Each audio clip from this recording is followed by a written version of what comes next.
اعوذ باللہ من الشیطان الرجیم، بسم اللہ الرحمن الرحیم۔ السلام علیکم۔ آج ہم پڑھیں گے سورۃ البروج۔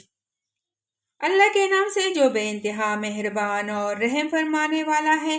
قسم ہے مضبوط قلعوں والے آسمان کی اور اس دن کی جس کا وعدہ کیا گیا ہے، یعنی قیامت، اور دیکھنے والے کی اور دیکھی جانے والی چیز کی، کہ مارے گئے گڑھے والے اس گڑھے والے جس میں خوب بھڑکتے ہوئے ایندھن کی آگ تھی، جبکہ وہ اس گڑھے کے کنارے پر بیٹھے ہوئے تھے، اور جو کچھ وہ ایمان لانے والوں کے ساتھ کر رہے تھے اسے دیکھ رہے تھے، اور ان اہل ایمان سے ان کی دشمنی اس کے سوا کسی وجہ سے نہ تھی کہ وہ اس خدا پر ایمان لے آئے تھے جو زبردست اور اپنی ذات میں آپ محمود ہیں، جو آسمانوں اور زمین کی سلطنت کا مالک ہے، اور وہ خدا سب کچھ دیکھ رہا ہے۔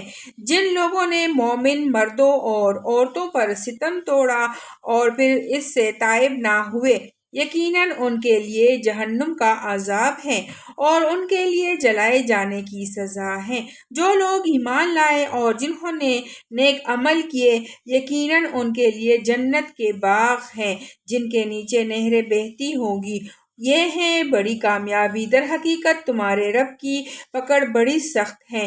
وہی پہلی بار پیدا کرتا ہے اور وہی دوبارہ پیدا کرے گا، اور وہ بخشنے والا ہے، محبت کرنے والا ہے، عرش کا مالک ہے، بزرگ اور برتر ہے، اور جو کچھ چاہے کر ڈالنے والا ہے۔ کیا تمہیں لشکروں کی خبر پہنچی ہے، فرعون اور ثمود کے لشکروں کی؟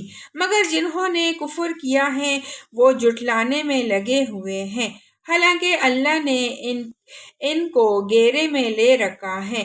ان کے جھٹلانے سے اس قرآن کا کچھ نہیں بگڑتا، بلکہ یہ قرآن بلند پایہ ہے، اس لوح میں نقش ہے جو محفوظ ہے۔ صدق اللہ العظیم۔ اللہ تعالی ہم سب کو قرآن پاک پڑھنے کی توفیق دے اور اس پر عمل کرنے کی توفیق دے۔ آمین ثم آمین یا رب العالمین۔ ہمارے چینل کو لازمی سبسکرائب کریں، لائک کریں، شیئر کریں۔ اللہ حافظ۔